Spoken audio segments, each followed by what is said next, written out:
everybody, welcome to the Portsmouth Basketball Podcast. This is part 2 of an interview series. If you haven't heard part 1 yet, go back and check it out. But for those of you who are here at the right time, thank you so much for listening. Let's get into it.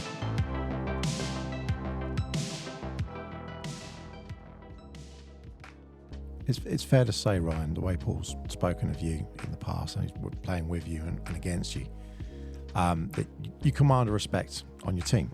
So I'm going to ask you this as a player, as a captain of a team. When you're on the court, who's making those calls, the coach or the captain? Who's the one who's really running? I mean, I think any coach will tell you that, you can only do so much from the sideline. There's only so, you can run a play, you can call out what you see, but ultimately it's got to be executed by the guys that are on the court. And I mean, the best version of this that I've seen, I sat on the bench for the Kestrel's Division 1 team for a little. This is way down, like at the end of my career playing basketball. And Matt Guyman's coaching. So Matt is Bev and Jimmy's son, obviously, and he's, a bit of a legend now in the Kestrel's community as a coach. In every timeout in that season, he had 2 guys on the team. Elliot Dadds, who played on Saturday against Force, he was the captain. And then there's another guy called Brendan Okoronkwo. He played for Kestrel's. He's played for Worcester. He played for Worthing's out at Worthing. Every timeout, the timeout would start of, what do you guys see? Oh, wow. That was really every single one. Now, I can tell you categorically that Matt knew what he saw and knew probably what he was going to run and what play he was going to call and what defense he was going to do. But again, it's the fact that he asked them, it's empowering them to make decisions, showing them that he values their opinion, and it definitely had an impact on what decisions Matt made. And I mean, you're talking about 2 of the highest IQ guys in Division 1 at that time as well. So, whether he would do that with his, division or, first year academy team, I don't know. But it was the most impressive thing I'd ever seen as a coach, because it's basically saying, it's empowering you the players, guys, isn't it? You guys are the ones that are going to make this happen. I can put you in the right places, but ultimately, the best play in the world still got to be run by players. And I mean, in my opinion, the proof's in the pudding. They won every trophy there was to win over a 4 or 5 year period. Yeah, I think it was over the last 6 years, 4 out of the 6 years they've won Div 1. Yeah. And I think, I don't want to go into playoffs or cups, but I remember the league. The league, I think it's 4 out of 6. And in that space time, they made an incredible run in the BBL trophy as well. Upset some pretty decent teams along the way, and then lost in overtime in the final to Newcastle Eagles. It was an impressive team. I mean, that is a question that we've got, and I'm not sure who we should get on to do it, but one of our huge questions is, why isn't the Solent Kestrels in the BBL? Yeah, what's the whole picture there? Because you win NBL Div 1 4 years in a row. Well, that should justify how you've got the foundation to go to the BBL. So I can answer some of those questions because I have some relationships with, Matt Guyman's one of my best friends. And the sponsor of the club, James Matthews, I coached his son Louis, and I know James quite well. I'm not affiliated with the club in any way, so I can only really answer from a perception of what I've seen and what I've heard. Does that make sense? Yeah. Like, we're not holding you to it. No guns to the head or throwing you under a bus. So I know that James, at one point, particularly when the team was making that BBL trophy run, he was eyeing promoting that team towards BBL level. That's what we're all thinking. he was like, seriously, we've beaten, I think they beat, who did they beat? London Lions. They beat them. They beat Bristol. And then they took Newcastle to overtime. Now, granted, Newcastle didn't have their full squad because of like COVID. It was the last game to be played. I know some of the Americans had already left. But I know James was eyeing that.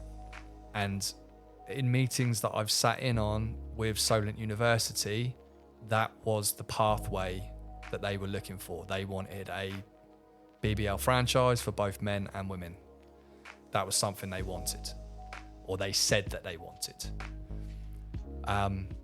Obviously, you know, the facility at the Solent Sports Complex, the SSC, is amazing, but it's not BBL standards. It just doesn't have enough people. I think is it 700 that you need? I don't know, but they're nowhere near that. They're nowhere near the seating capacity. What is the BBL. capacity? Or what could you give us a ballpark? I understood it was 1,000. Oh, right. I understood it was 1,000, but I could be wrong. Like I said, I'm not a BBL follower, so I don't know. But I've always kind of understood it was 1,000. I think maybe your seating needs to be 1,000 because we looked up the BBL. Some of the it was Bristol fixtures, Flyers. I just saw and they were one, getting it was like 700, 750. Right. Maybe your capacity has been. But I imagine the capacity might be 1,000. But Right. Kestrels aren't hitting that. But they're getting a 3,000 seat stadium now. So I think. I know. They're I mean, obviously the Bristol game. 500 in there.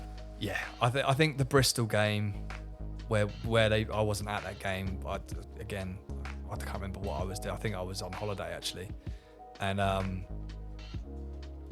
they packed it out, and I think it was somewhere around 500 people. And that was a huge game. They played amazing. But so the facility isn't, from my understanding, up to standard. That's one of the blocks. But essentially the biggest thing that happened that's kind of stopped that sort of thought process of moving forwards was Solent University. So one of the guys that was heavily involved in elite sport at Solent University, there's a guy called Matt Bishop, and he's got a son that's come through the program, or in the program at the moment. He's very sort of pro basketball, but he looks after sport for the whole university, or did look after sport for the whole university. Well, right towards the end of this season, he no longer works for the Solent University, and they brought in a new person to take over from Matt, and that person is not interested in elite sport at the university. They're looking at participation sport. They essentially pulled the plug on the Solent Kestrels. Oh no! National League or division professional team, because there was a point where we didn't even think we were going to be able to use the facility. They were going to charge us to use the facility, and because they want the facility to be available to their students and those types of things. So wow. Now, because you've got the other court there. Yeah. But I guess. Yeah. So can't put badminton lines on that nice court. I mean, who knows? What we know about university like sport is that if they decide they want to make money, the easiest way to make money is putting badminton courts in. Yeah. It makes far more money than basketball. It's a fact. It's what the whole country sport is competing against. Basketball is competing against it because it makes more money. You can get more people onto the the area, and they're willing to pay more money. Which is ironic, because actually the numbers of people who actually play basketball in the UK is quite big. It's quite significant. The demographics are different as well. Yeah. So that's, absolutely. No disrespect. I mean, I used to play badminton, ashamedly. What? Yeah. Wow. Did you just admit that? That's embarrassing. We don't do edits either, so that's staying in. But I played county level badminton until I was 14, 15.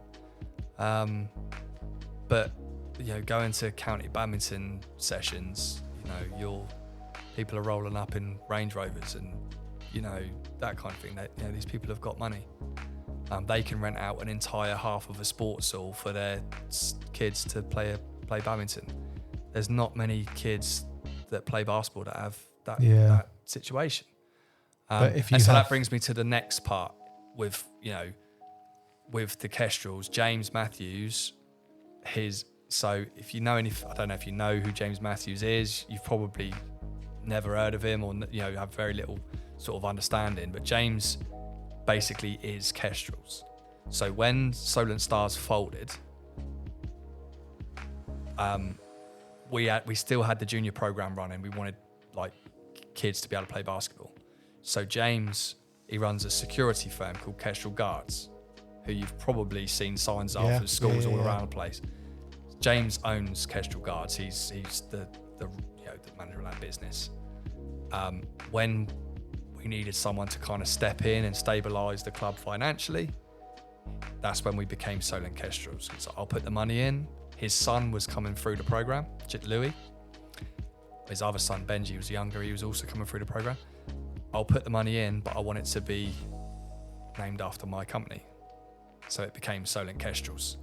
And James has been putting his own money into the club ever since. So, Fair play. yeah. So,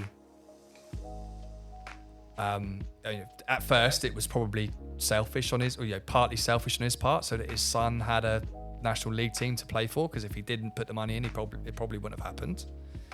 And then Louis progressed and wanted to play men's basketball, so he ended up putting money in to do that. And then James probably got to the point where we had a decent team and decided, I want to play real life basketball manager, rather than, let's see if I can actually build a team that can win everything.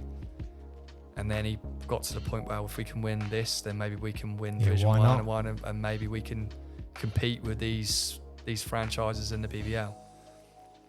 But I'm sure it costs him a lot of money. I've got no idea but he was putting money towards accommodation for players, the Americans coming over. He was paying salaries, bonuses. So he's pulled out. So James, when Louis retired, so Louis Kirkman is James's son, retired 3 or 4 years ago now. So he played a couple of seasons Division 1. And we all expected when Louis retired that James was going to pull the money. And it would have been justified for him to do that because he's been doing it for so long. But he carried on. And that's kind of when they made their big run of winning everything. James was still putting the money in. But I think it's probably, to my understanding, he's still involved in some way, but not driving. When I played for them in Division 3 and Division 2, and James was letting us use the company Land Rovers to drive to and from the games. He had 2 Defenders that were company cars because it's a security firm. Yeah. And I was driving the Defenders to the games. Oh, wow. Or one of them, obviously. And then... that makes a huge difference, doesn't it? So he's still involved and he still puts things in. But he was fully funding that team. We have other sponsors, we have other people putting money in. I think Evolution 5 is one of them, is a local company that's putting money in, but James was fronting a load of his money into making that team. And suddenly there was a threat of you're not going to have a facility, you're not going to, And also, where's the challenge? If you don't have the ability to play in the BBL, if that's what because it would have cost a hell of a lot more money to put a team into BBL. You've already won everything in Division 1. Yeah, you've got nothing left next? to prove. Yeah, that's tricky. And then on top of that, so Matt has got, was kind of dragged along by the whole thing. Matt's got no real interest of coaching Division 1 basketball, but he just did because it was a great team, and James was very driven to make that sort of team happen, and Matt's one of the best coaches in the country. But he's got a young family.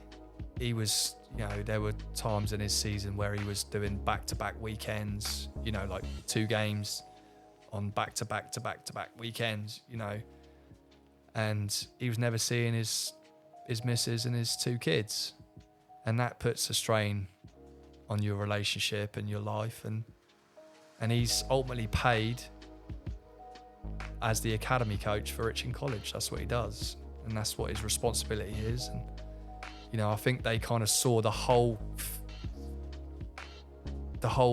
sort of thing happening all at the same time as like a sign of, do you know what, we've put all of our eggs in this Division 1 men's basket, and we've kind of neglected some of the community stuff and some of these younger teams that that have up and coming. We've got to reinvest in that, become more of what Solent Stars and Solent Kestrels used to be, which was a community club. Yeah, get that back. That develops kids and creates opportunities for them to go and play basketball elsewhere. And I think that's the foundation of all the clubs, that even Portsmouth, Winchester, Whiteley, what they're all trying to do. So the only thing I didn't understand was, why did they come out of Div 1? Is it just because they weren't going to compete? Was that financial? So, because I kind of thought, you guys have earned the right. Even though I think they finished 7th, I'm like, look, you've still earned the right to be in Div 1. So the first thing was, and again, I don't want to tread on people's toes too much, but obviously they had Ben Stanley coaching last year. And because of how uncertain the whole situation was with the university potentially pulling the plug on elite sport, they couldn't promise Ben Stanley a contract to coach. Matt doesn't want to coach in Division 1 anyway. He stopped doing that last year for that reason. So this was late in the off season. So to get a quality coach in, they'd already started the recruitment process for the university, because we were getting scholarships from the university for players to come.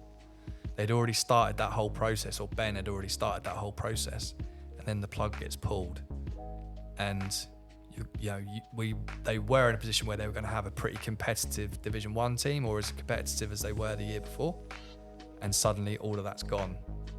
And then when you've got players that are looking to play Division 1 and things get pulled, they start taking the first options that come to them. Does that make sense? No, we saw some of the player movement and was like, oh wow, they're just going down the road here, and So you've got guys, a couple of them have gone to Essex, a couple of them have gone elsewhere. And so you're not going to be competitive at Division 1.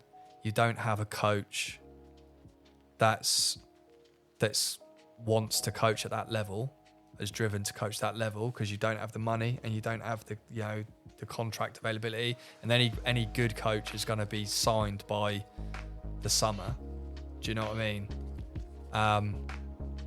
And ultimately,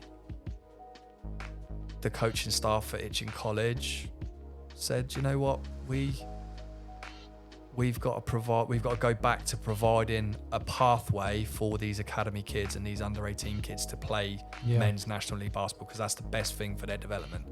And as good as those kids looked on Saturday against Portsmouth, 4 or 5 of them are local kids that have just stuck around. The academy kids aren't at that level yet. Asa's showing signs of brilliance. A couple of guys that look decent, but they're going to be challenged at Division 2. And that's with their team bolstered by local guys. It'd be tough to go into Division 1. Disappointing, and I know the whole club was disappointed that we've been so good for so long, but it was kind of a multitude of things that happened, a snowball effect, and they said, you know what, we need to dial this back and start again and build back up to that level if we can get there, in the correct way. So would the Kestrels be still located there? So they've, I think, and I haven't been involved in this situation, so I don't know, but there's been home games there already. So, they've kind of softened their stance about it. I think good. The new people that have sort of come in have sort of given Kestrels a deal on rental of the gym, so we're not paying full price for the rental and stuff like that. When we spoke to Simon, one of the things that stuck with me was how playing in France, he said, well, we're playing in the city and we're playing for this area. So that township are like, oh no, you don't pay facilities because you're representing this town. Every night, all day. And you just think, why don't we do this? Why does this happen over here? Because in England, we have money and it get monetized, and if someone's looking at it going, you know what, I can do that for free, or I can get paid. I mean, spending time, obviously I've spent time in Germany because of my partner and seen the way that they obviously deal with basketball. Is it similar to the French way? It's definitely not like the UK version. So my understanding is you cannot run a team in their version of the National League unless you've got a sponsor that's willing to, put a considerable amount of money in. Most of the teams in this country are self-funded, aren't they? Yeah. People are paying monthly fees, or someone is just putting their own money in. They're not taking any real credit for it. Do you know what I mean? The teams in Germany, they have to have a sponsor. The name goes on the kit, and they derive some kind of benefit from that sponsorship. In this country, sponsorship deals rarely actually derive any benefit for the people that are putting the money in. You go in, I'm not speaking politically here, but if you go in as a sports team and you say to a company, will you sponsor us? The conversation should be, well, okay, we've got some money to sponsor you, but what are you offering in return? What are we getting out of it? Yeah. That's the way that it should work. But what are we really offering? VAT.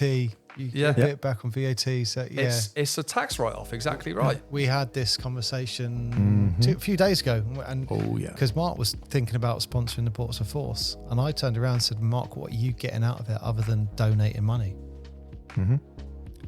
And that's to be commended, because I think you said it on the podcast, if you had money to spare, you'd put it into a team. And I would do the same thing. I want to see basketball grow. I want to see people given opportunities that I might not necessarily get.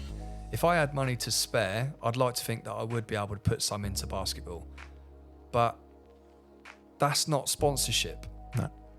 That's giving charity. Back. That's charity. Yeah. Exactly right. Exactly. And that's where I'm looking at it from, not necessarily the seniors team. So if Rob, if you're listening now, just turn off. But actually going with the juniors and going for that same thing. Yeah. Because that's that foundational work. And there are certain, I think it's Sports UK or Sport England, and there's certain things where you can do where if you donate to the club a certain amount of money, Sport England will either co-match that, or there's a certain amount of funding. Sports match, it used to be called sports match. I don't know what it's called now. But it's that sort of thing. But certainly for the under-18s and the junior sort of stuff, they can do quite a lot of that. And it's like, oh yeah, I would 100%, we'll do it here for the podcast. We'll do something like that because then that's great, because it's helping a community and it's helping do that. Yeah. So the seniors, I had a theory on this, and someone I know who works but also plays a rugby club. Each of the players gets a sponsor. Yeah. And then when you see the match day, they'll have a program, and then each player has their own profile. Yeah. And with the company that they sponsor underneath. And every player only has to get a sponsor of like 250 quid, something like that, which sounds trivial, yeah. Which is, and for that team, that's always going to be on wherever the banner is, and it's a rugby team. They've got X amount of matches. We're only playing 10, 12 home games or whatever. Yeah. And more importantly, it's that pet project thing. So you're not going to someone saying, hey, I want $5,000 or $10,000 or something. Whatever. You're just going to someone saying, hey, you're a local business. Your mate plays in that local thing or whatever. You want to promote it to people in the area? Yeah, fine. Yeah. And that is, in that area, cheap marketing. You did tell I was in sales for a few years. But that is cheap marketing in that respect, because it's like, there's your captive audience. Those are the people that you want to appeal to. Just totally. Why not do that? And but it goes back to it's self-funding. and it's a pet project. It's like we all want to just do it because it's fun and it keeps people going. But there isn't. I don't know if the Sport England. I don't know if any of these big things or what happens. You see all these promotions. There's one even recently. I even starred it or saved it on Instagram, or whatever they say. We're promoting all these sports and outreach. But you think there are sports where's the access? Like that's where you got to support it, and it doesn't seem to be there. I was in. I don't know why this just popped in my head, but I was in a jazz club in London. I was talking to the owner. Left turn. And he turned around and we was talking, and I was talking about actually making money as a jazz club, because obviously you get quiet nights. And he said, "Do you want me to tell you how to make £1 million as a jazz club?" I went, "How?" And he goes, "You've got to be a billionaire." Yeah, that's it. Yeah, That's just how you do hemorrhage it. it. He said, "You just hemorrhage money." Yeah. And kind of, I think with sports, sometimes it's similar, isn't it? Oh, look, how much did Steve Ballmer pay to have the old, was it the LA Clippers? Yeah, the Clippers. Was it the Forum they bought? Yeah, they've just bought the old Forum, and they're going to be West Union Forum.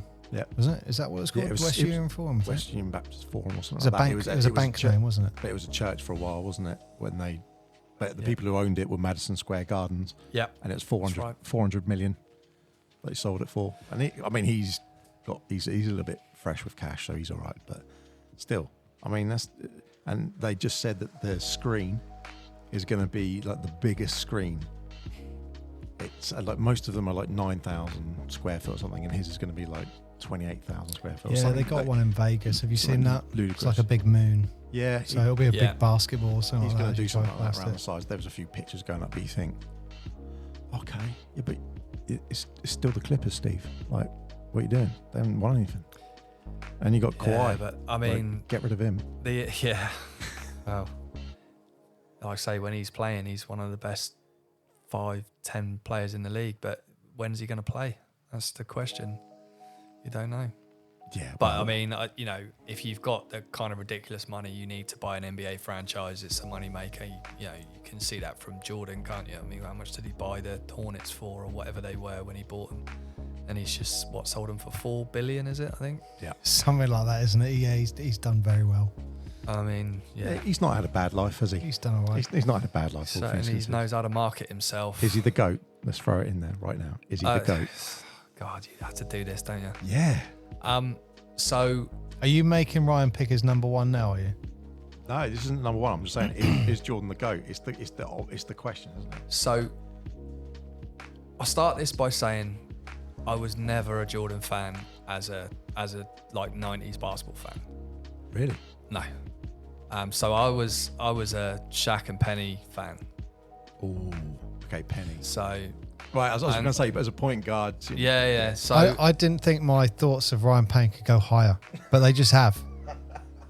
So I wasn't, obviously, because they were, when Jordan came back, there was the very quick rivalry between the Orlando Magic and the Chicago Bulls. I wasn't a Chicago Bulls fan. I wasn't a Michael Jordan fan.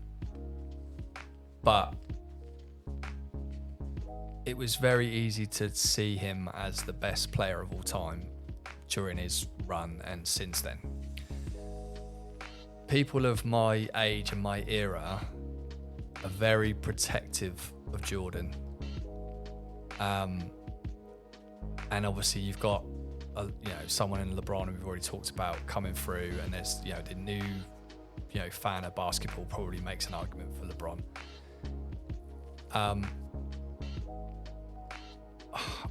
I think it's a lot closer than 90s basketball fans would like to admit.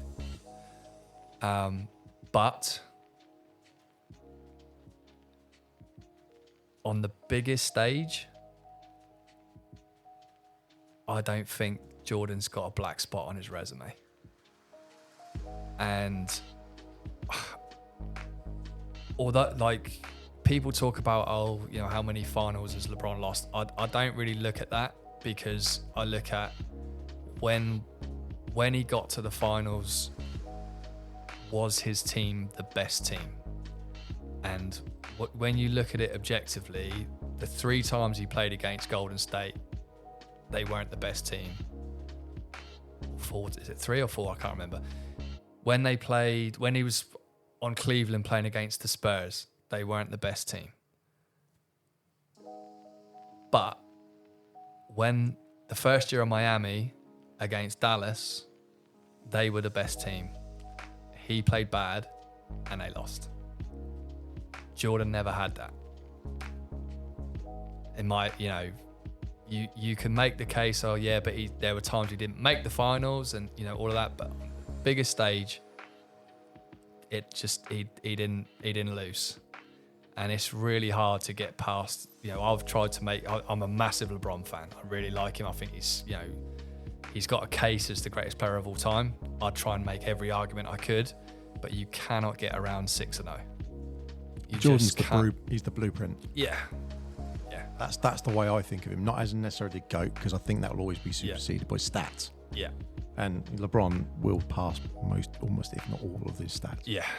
But Jordan was the first real all-defensive player of the year. Yeah. Whilst being MVP. Yeah. So it's like, what end do you want him? Yeah. What end do you want him? Because he's going to destroy you either end.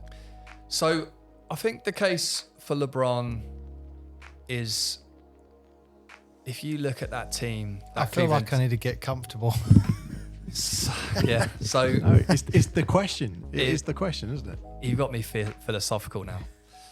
So if you look at the LeBron run for Cleveland, the team he took to the finals, I don't think, if you want to make the argument for LeBron as the greatest player of all time, I don't think there's another player in NBA history that could have taken that Cleveland team to the NBA finals. I truly believe that. But sorry, which season is this? It's when they lost to the Spurs. Oh, okay. It's very early in his sort of run of finals appearances. 04, 05, something like I don't know the year. But that team has had Ilgauskas, they had Eric Snow as the point guard, I believe. Snow. I mean, the team he took to the NBA finals, I don't think anybody else in the history of the NBA could do that. I really don't. But if you'd have flipped Prime Jordan for that 2011, was it? 2011 run to the finals against Dallas? Did they win in 2011? Dallas was 2011. Jordan's winning that. Yeah. Oh, Dirk carried them through that. That was a whole Dirk thing. Yeah. They were and he was out. amazing. He was amazing in that finals run. He was incredible. But yeah, I don't know. It's the most fascinating part about that argument, is they are completely different players. Yeah. That's the most compelling part to the argument for me, is if you were comparing, if Kobe had the career, the scoring and the, that LeBron's had, and you were trying to compare, it would be an easier comparison because they're so similar in their attitude towards what constitutes greatness. Like Jordan and LeBron are almost polar opposites in the way that they approach the game. Like Jordan, how dare you think that you're going to have the ball in the last 5 seconds of the game? Yeah. Only if I deem it necessary that I'm going to pass you the ball. LeBron, almost to his, disadvantage sometimes. He's always been a pass first player, and so he's got the criticism of he's not clutch, and he's not willing to take the big shot, or whatever. No one ever threw that at Jordan. No one said you're not willing to take the big shot to MJ. But I do think it's closer than 90s basketball fans want to admit. Yeah. And the arguments about, LeBron's a flopper, he'd never have made it in 90s basketball. Like, he's 6'9", 280 pounds. Like, he's bullied the league for 20 years. I'm sorry, like, they wouldn't have known it. They'd have been like, what the hell is this? What is this? They've not been able to deal with it. And the other thing is, counter argument, can you imagine Jordan with a non-hand check in NBA? Like what he would do to the league now? Yeah, It's just like, you know, it's a fascinating argument, but that's probably, I think, the best core of the argument ultimately, isn't it? Yeah. That the way the defence is played now. Yeah. Like, It's But truly LeBron- different eras, isn't it? LeBron never had to go up against a Charles Oakley who would have physically hammered him. I mean, Yeah. the closest he's going to get is Embiid being a bit clumsy like he does. But, you know, he's not getting that kind of Shaq coming in and hammering him in that sort of way. By the time Shaq was doing that, I also over that think, though, that point. would have benefited LeBron yeah. in ways, like defensively in particular, because he could have been really physical with players, which he's not allowed to be in the current NBA. That's the other thing. So LeBron has had to adapt his game at least 3 times throughout his career. Jordan never really had to adapt his game. Obviously developed the fadeaway later, but he always was a mid-range jump shooter, even in his early days when he was attacking the rim and dunking. He never really had to change his game. LeBron's had to adapt to a complete overhaul of the way basketball was played, and he's still effective. It's just incredible. And I don't think we're going to really have a perspective on how good he is until 20 years from now. His physical shape has changed a lot Yeah. as opposed to MJ just got actually buffer as he from 80s Jordan to 90s Jordan. He just got more physical. Whereas he put a lot of weight on, Jordan did over the years. Yeah, on his upper body in afterwards, particular, yeah. But LeBron, I think it was when he did the Miami thing, he just went, at one point it was like someone's let the Hulk on the court. He just went super muscly, and then he went, hang on a bit, I've got to take this back down a notch. Hurt his back, didn't he? Yeah. He hurt his back, and the upper body mass was really hampering him, so he had to lose some weight. But having someone that big as a dominant player, you think that he's the same sort of, he's like a Karl Malone kind of player. Yeah. And imagine if he had someone who was like a Stockton. And people could argue Wade was like that with him. Whereas Jordan, it was I don't need anyone to feed me. I'm taking the ball and I'm going with it. But end of the day, LeBron wears a Jordan logo. Jordan doesn't wear a LeBron logo. Wow. That's what I'm saying. Oh, yeah, you said that. Yeah, I mean, I've gone a long way around answering the question. Like I say, good. For me, it's Jordan, but, through gritted teeth, it's Jordan. But I think it's a lot closer than people would give it credit for. Not Paul Gooder. Unfortunately not, mate. Sorry. Hey, you know what? I'll take a third. That's fine. Right. So you know what? I mean, that was some great perspective that we got for the Kestrels, because we're hearing stuff that we don't know. I was prepared for that one because I heard that on a previous pod, and I thought I've Yeah. like I say, I'm not in it, so I don't know the whole story, but I can give you a little bit of perspective. It was just the Yeah, surprise because we just didn't quite. Where's the jigsaw goes? But yeah, it makes sense. And you know what? In fairness to the Kestrels, they're going to go for Div 2, and from what we saw on Saturday, let's hope they do all right. And again, I've said this before, in an ideal situation, let's hope they stay in Div 2 and you get a Portsmouth rivalry there in next Division year. 2. Yeah, absolutely. Yep. You never know. Mark, if I do win the Euros, I may let the Kestrels play their home games. So let's go. We've talked about the Portsmouth Smugglers, and you said that you went into the Solent Kestrels and stuff. So we're now at the end of your career, and I'm assuming Nathan asked you to go and play for handball. No, so Nathan didn't ask me. So I can't remember when it was. I think it was before COVID.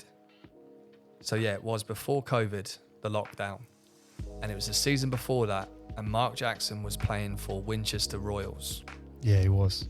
And I guess he got halfway through that season, and I can't remember where I saw him or where he reached out to me and said, you need to come on, I want you to come and play for Winchester. And I'd done the whole, I hadn't played local league in a long time.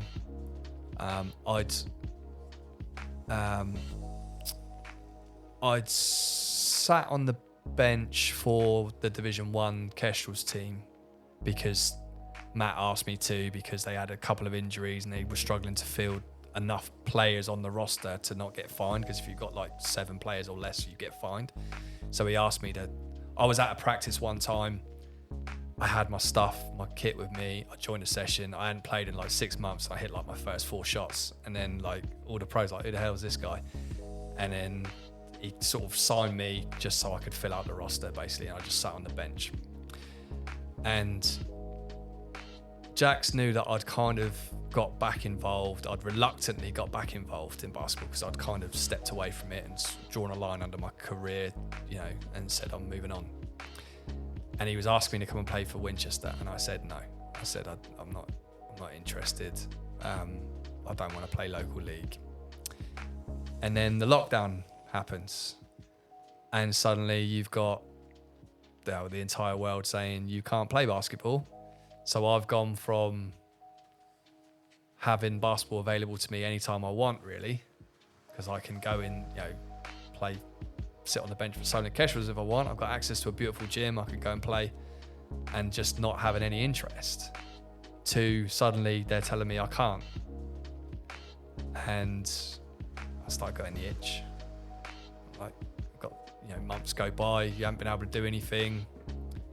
And I thought, yeah, I would like to go and play. I would like to play. Maybe, you know, maybe I can. And then it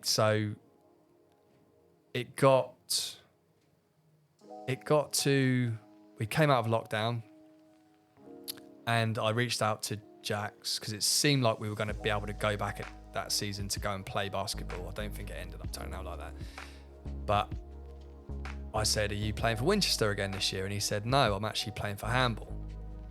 So he'd obviously done some moving around or whatever, or spoken to Nathan, and was playing for handball. Handball's like 2 miles away from my house. So he was like, you should come along. So I came along. We were like practicing outside on, you know, concrete, in the middle of winter.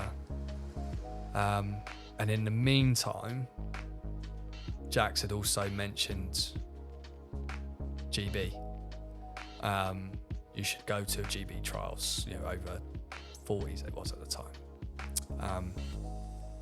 So I was like, I'll go to the tryout, see what that's like.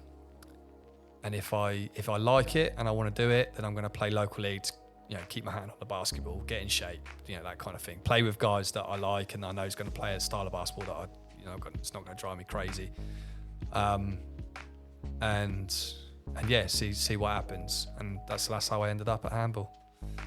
And handball just won Div 1 last year. They won the playoffs and the senior cup as well. So my first year, yeah, we won Division 1 and we won the playoffs. Last year we won Division 1, the cup double, and the playoffs. So yeah, I think 2 years in a row. What would be good from a Sabah perspective is if we start getting more teams in Sabah in that Div 1 team. Sorry, in that Div 1 league. Yeah, I think we only had like 6 teams last year in Division 1. So I think like it's expanding. So I think you got 2 teams coming up from Div 1, which is the Fury and Chichester. But I just remember from like, I don't know, I'd say maybe there was always a good 8 or 9 teams in that league. But historically, you used to maybe get 12 good teams in that league. It's tough now because the Dorset teams have set up their own division. Yeah. You used to have 2 or 3 Bournemouth teams in that Sabah local league, and now they're in the Dorset league, which is the right thing for them to do because it was, you know, I remember teams having to drive across to Weymouth to play. So if you had teams in Chichester or Bognor or whatever, and then you're going to Weymouth, it's a long way. But the consequence is you don't have enough teams to field a decent league in Sabah. Well, hopefully that will build up. That's the one thing I do feel about Div 1. You just need a bit more, just a bit more volume, I think. Yeah. So GB Maxi. Yeah. So you've got into the squad. So you got the thing next year. I got into the squad during the lockdown, and I got selected for the team that was going to Malaga in 2022 for the European Championships. That didn't work out for some, strange reasons I'm not really going to go into on here, but logistics. Yeah. So I didn't end up playing. I did actually go because my partner she made the over 35 team, and they won the gold at the European Champions. Oh, wow. Yeah. So they had a really good team. The GB Maxi's best team was the 35 plus women. They were really good. And Andrea started on that team, so she got a gold medal, which was great. I got to have a 2-week holiday in Malaga with my boy, watching her play basketball and going to the pool and doing loads of cool stuff and hanging out with my team. So I did spend some time with the team. I watched all of their games, saw some great basketball, but I didn't play. I started going through the next sort of phase to go to Argentina, which was just happened over this summer for the World Championships. But financially, it just wasn't viable for us this summer. It's obviously a lot of money to go to Argentina in comparison to Malaga. They've just started the next set of trials for next summer, which is the European Championships, which is in Italy. Don't know whereabouts in Italy yet, but I'm still in two minds as to whether I'm gonna go. I want to, but again, it's money. Do it. Do it. Yeah. So I've the coach for the team, the GB Maxi 40 Plus team's Jesse Zazant. So he's one of the guys. So he used to coach East Kent Crusaders, and he coached against us when I was playing for Solent Stars 2 in Division 3 way back when. And I've known Jesse for a long time. Jesse was one of the first he's a Canadian that's come over and lives over here, and he was kind of trying to build that East Kent club, and he was doing website, match reports after every game, and he was always like really complimentary of me whenever we played. That season we played them 4 times, we beat them 4 times. They were probably the second best team in our division. But he always spoke really highly of me and said, when we play against Solent, this is the guy we've got to stop, basically. So I've always had a lot of respect for him, and he's always been really nice to me, and obviously he coaches that team, so I missed out from Malaga. We lost in the semi-final to the other GB team by 1 point, and my ego talking, if I'd have been on the team, I think we would have won. Wow. So we'd been playing Italy in the final. Italy was a really good team, and we'd lost to him previously in the tournament. Well, I think we need Ryan back to see how his GB career goes, Mark. Next year. So we'll see. When you win the medal. Yeah, so I've got to sign up, and then I've got to make the team, because I'm 2 years older now than I was then, and that does make a difference. But then if you do make the team and you do go there, if you don't bring back that gold, he's going to be having nightmares about it. Well, the missus will wake up and just put on his pillow just to keep it going. At 40 plus, the Italian team is the best team, or has been the best team the last 2 years, and it's in their home country. Yeah. So one of the guys that plays for them is top. He's still playing professionally in Italy. So they're decent. They're a good team. It's interesting, that coach you mentioned as well. The Force will be playing against him. But East Kent. I don't think he coaches that. Yeah, I don't think he coaches the division, like the National League men's anymore. Oh, okay. I don't think he does anymore. We're He in the might. same I don't divisions know. then. But Oh, yeah. well, when we play they're him, at I'll home, ask. Yeah. I'll ask. Find out who it is, and I'll come along. Keep us posted, and I'll mention it on the pod. Are you getting on with GB? Yeah. And Mark, I just want to say this is turning into the longest podcast I've actually written ever. I've actually written at the top here 3 episodes. It may have to get broken up. No, I think 2. You'll be all right. I hope I'm not boring everyone. No, I mean, it's great. It's great stuff. I think Some people listen to Attenborough to go to sleep. And then they find this podcast and they're like, yes. Well, Mark, look, let's get your questions. I know you have your usual questions. Yeah. So why don't we crack on with that? Simple one. Who's taking the shot? The ball's inbound. It can be whatever shot you want it to be, but this is the game winner for the championship of the entire world, gold medal, silver plat, whatever we want to call it. I'm going a little bit left field. Yes. I've thought about this. I'm going Mr. Clutch, Jerry West. Wow. Whoa, the logo. Yep. Mr. Logo, Jerry West. Yep. Okay. I like it. Oh, Yep. we're going to test my knowledge now. It's I'm going to Jimmy go Garmin's for, idol, Jerry West. I'm going to go for 1 championships, one ring out of 9 championships. That would be my guess. Yeah, I mean, they were going against a juggernaut in those Boston Celtics, though.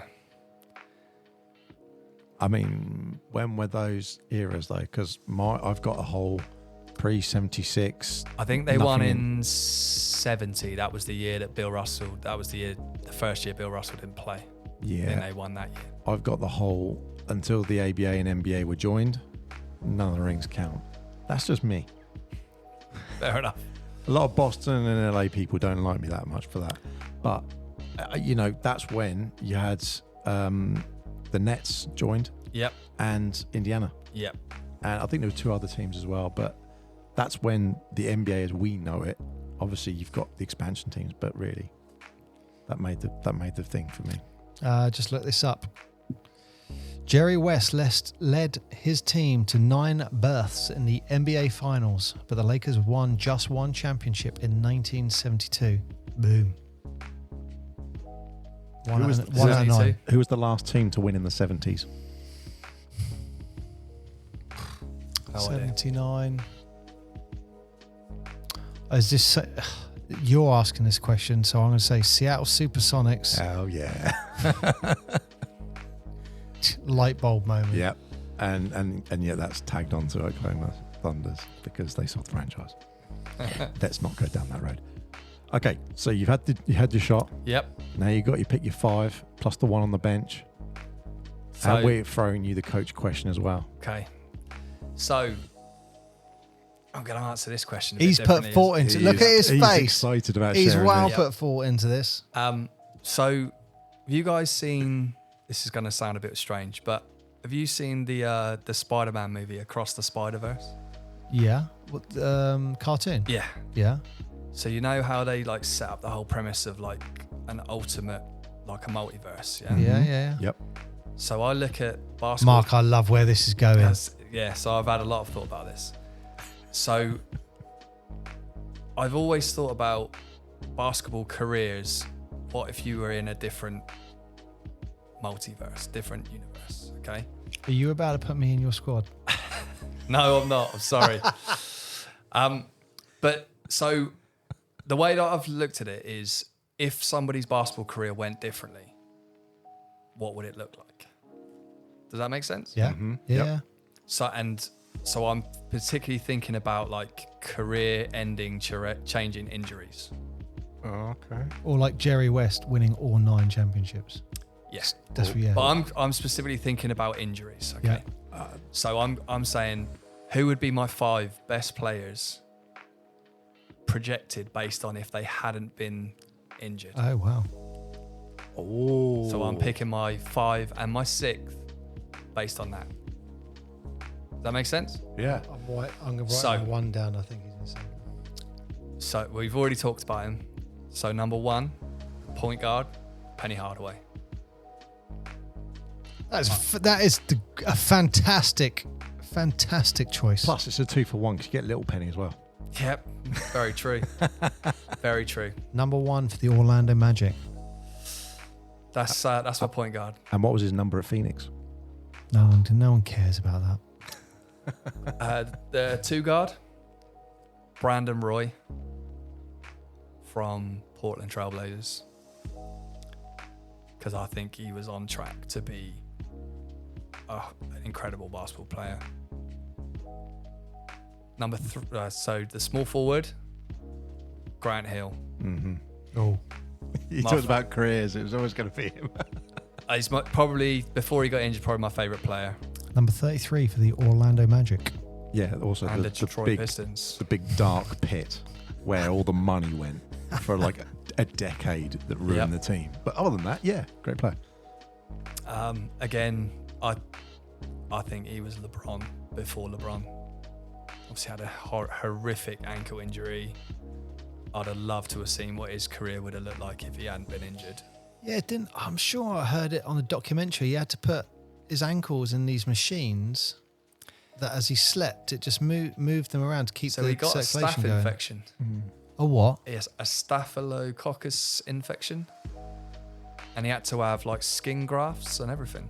It's horrific. Yeah. Horrific. It was all through, was it Duke University that he did a load of stuff as well? Because that's where he was, his helmet. Yep, that's where he is. That's where he's from, yeah. But Duke. they used to do a load, I want to say he was a test subject, but they used to do loads of the sports physio and all this extra groundbreaking stuff for him. Which was, all that stuff was amazing and it must have been devastating for him. But you can't help thinking, unfortunately, his contract, basically, they were just paying a massive black hole on his contract and they couldn't fill the roster because of the nature of the contract. Yeah. So destroyed their franchise pretty much. Yeah. You think them and Miami Heat, same time. And how many rings have Miami won? Yeah. Yep. So there we go. Small forward. So that's small forward. Power forwards was tough. So, and people are probably going to question it, but Zion Williamson. Oh, okay. I think, and I hope I'm wrong, but I think his career is pretty much over already. I think it's going to be tough for him to come back and be effective. I hope I'm wrong because I think he could be amazing.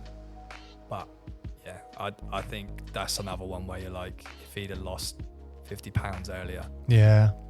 And each year. Yeah. I mean, he's a big, when Charles Barkley's saying you're too big. Yeah. You've got problems. He's the only player, well, I'm sure there's been someone else, the only one I've ever seen to explode his shoe. Yeah. That was in Duke, I think, wasn't it? Yeah, it was, yeah. But you see when Sean Kemp. Do you reckon that was set up?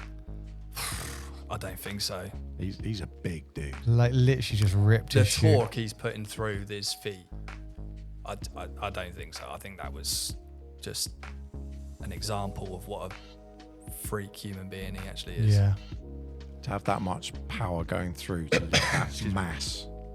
Like, when they did the study on Usain Bolt on his shoe. Yeah. And how much power is going through just that tip bit. And you think Bolt is long and lean. He is probably literally twice Usain Bolt's weight and then some. Just muscle. That to lift that up and yeah. I've worn the same shoes the last 10 years, Mark. Right, next. What, those bright yellow shockers? Yeah. Centre, Bill Walton. Bill Walton, yeah. That's a good one. Obviously had feet and, injuries his entire career. But was on track of being one of the best centres of all time. Yeah, and I heard someone else say that the other day. If Bill Walton didn't get injured, he was going to be the greatest centre of all time. Who said that? Oh, it's on some NBA thing, but yeah. All right, not the one I thought you were going to go for. Who did you think I was going to go for? I had Bynum, Lakers player. Bynum, because he had, when you're talking injuries, yeah. And then off the bench, Pete Maravich. Pete Maravich. Pistol. Get some Mavs representation again. Lovely. Pistol Pete. And then who's going to control those guys? Would they all play together nicely, do you think? Both Penny and Grant Hill were really good passers and really good guys. I think they would play well together. And then I think you'd have Pistol Pete coming in off the bench, just firing from everywhere. Are you an Orlando fan? I was when I was a kid. So because my parents took us to Disney World. That's how I got into Orlando, because it was at the time that Orlando first started being really good, and we were in Orlando quite a lot. So they haven't given me much reason to be a fan since then. I think they say it's one of the most unluckiest franchises who haven't won a. Well, hang on, you say that. No. You've also got to look at the decision making. Yeah. Look at the lottery picks. That is why you're the most unluckiest franchise to not win a championship. Oh, yeah, I guess so. But to get to have got Shaq and Penny on the swapsies and Dwight Howard. Well, and then getting Penny was a decision that they went against the fans on that one because they actually picked Chris Webber. Chris Webber, and they traded him for that. That didn't go down well at the time. People were like, what? You had bloody Chris Webber. Why have you got rid of him? But I don't know if you know this story, but there was a pickup game, just a scrimmage, and Penny Hardaway was going, and this was before he got traded, and Shaq was going to be there, and he was on the same team as Shaq, and Hardaway was like, right, I am just giving the ball to Shaq all the time, just like bam, giving the ball to Shaq, and then Shaq made a phone call, went, get him. You need to get this guy. Yeah. Mate, why not? And they were like, right, we've got to do it. Yeah. So who's hey, I just want to talk. I don't want to focus on Orlando, but you should see their kit this year. It looks old school. It's great. It's with the pinstripes. It's like little stars all over. Oh, right, okay. It's Gone back to great. that one. Yeah, it's nice. It's great. Popovich, the Pop. coach. Coach Pop. Yeah. Wow. Okay, so you're going for the Euro style coach mix of those guys. That's interesting. But that's the most unique one we've had. Yeah, I like that. That was a great list, man. That was a great list. Yeah. The alternate reality best 5 team. Penny was the one that I was always considering on mine as well.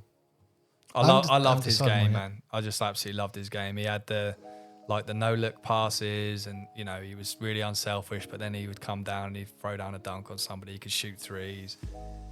He's just good defensively. I loved watching him play. I know there's watching him play.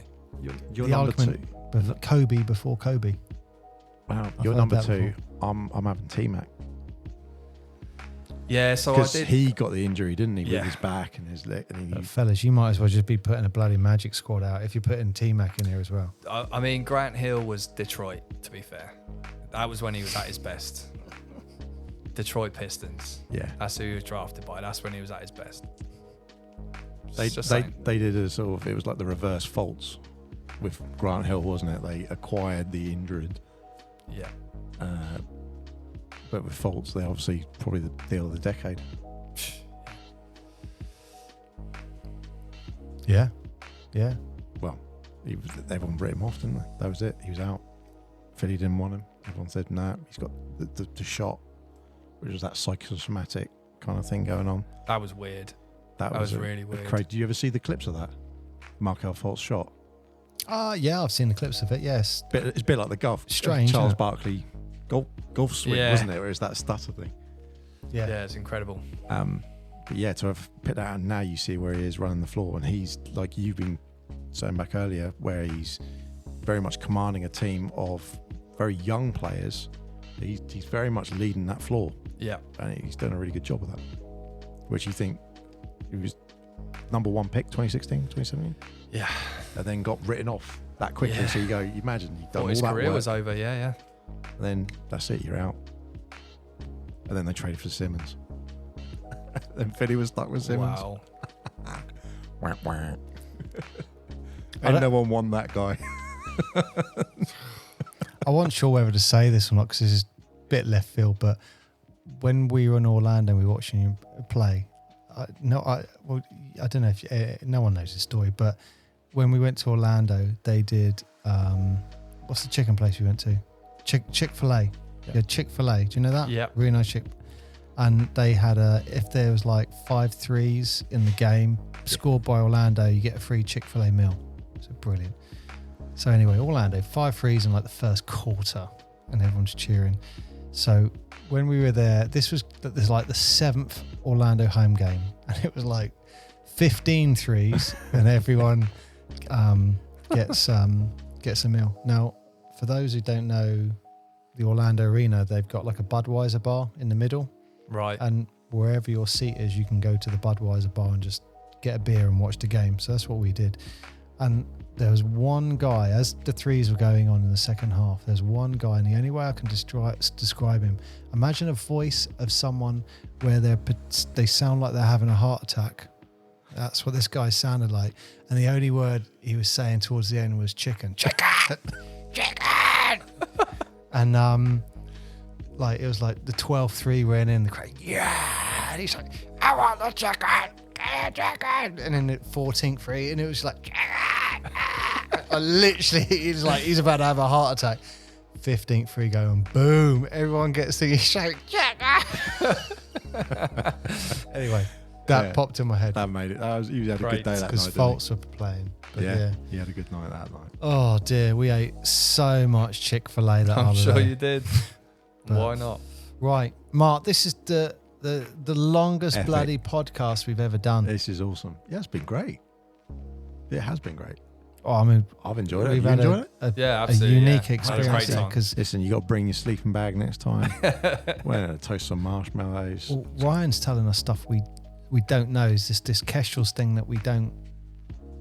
No, it's. I We've mean, there's so many guessing things about. that we could spawn off into, but we all have to sleep at some point.